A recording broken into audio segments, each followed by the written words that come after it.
My name is Revati. Swamiji, I have a question about how do you overcome, or how should you think about sorrow that comes from seeing the suffering or sorrow of others, right? It could be somebody close to you, or it could also be someone who's not that close to you. But, you know, thinking of it as Maya, or thinking of it as, you know, something that's not real, almost seems selfish. It almost seems cold and uncompassionate. So how do you get to a point where you say that, you know, the feeling that everybody is one? I know that it's hard to reach that stage, but how do you get there, and how should you think about it? Wisdom, heart, and service have to go together. You have the wisdom, it's all Maya, or it's all emptiness, or it's all interdependent, or it's all cause and effect. All true. It's all cause and effect. There's no doubt about it. Or it's all interdependent. These causes being there, these effects have come.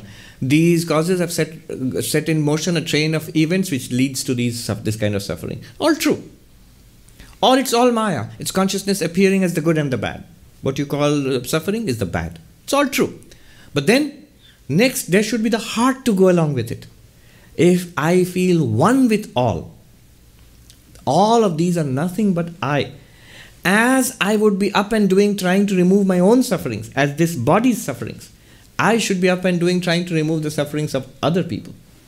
Because the relationship that this personality bears to me, the consciousness, is exactly the same relationship that all these personalities bear to me, the consciousness.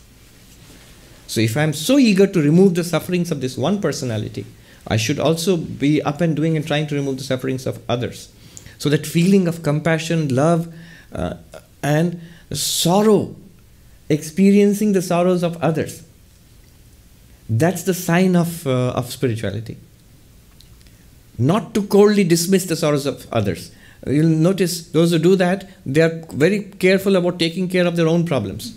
Immediately, they can't bear a little bit of trouble, little bit of bad behavior from others, little bit of failure in the world. They can't bear it at all. But for the troubles of others, the failures of others, the sufferings of others, oh, it's Maya. Oh, it's all karma. No, that will not do. One very good answer to this question is if you look at the lives of saintly people in any religion. See, one common characteristic is they had great hearts. So wisdom and heart goes together. And then one more thing, not just wisdom and heart.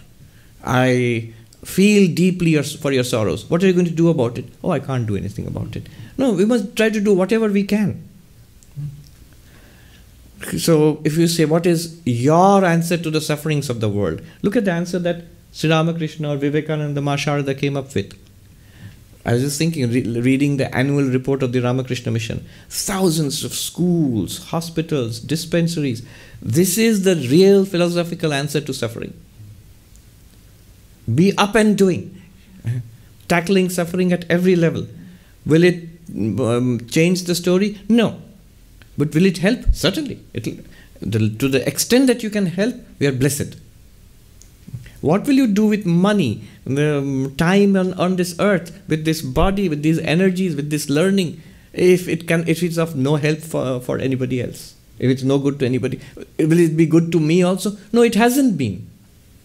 I have used my money, my energy, my time, my capacities to gratify and glorify and satisfy this one body for 20, 30, 40, 50 years. Has it worked? Are you glorified, gratified, satisfied permanently, or even deeply, even lastingly? No, nobody.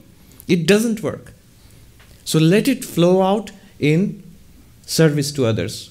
Vivekananda's, give, and do not look back. Whoever looks back, his ocean dwindles to a drop.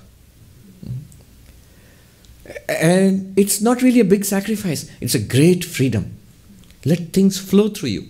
Money, service, energy, knowledge, time, all of it flows through you and expands outward into doing great good to the world. That's the answer to the sufferings of the world. Now this teaching of Maya or emptiness or enlightenment, this is the ultimate solution to the sufferings of the world. That is why the greatest of minds and hearts like Buddha or the rishis who gave out the Vedanta, all our efforts can only do temporary good. But all beings will be delivered from suffering through enlightenment. God realization, enlightenment, take it in the broadest sense, nirvana, salvation, whatever you call it. So spirituality promises a real solution to the suffering, ultimately. But anyone who is genuinely interested in removing the sufferings of others will try to remove their sufferings at whatever level people come. And somebody who is terribly poor, you are hungry.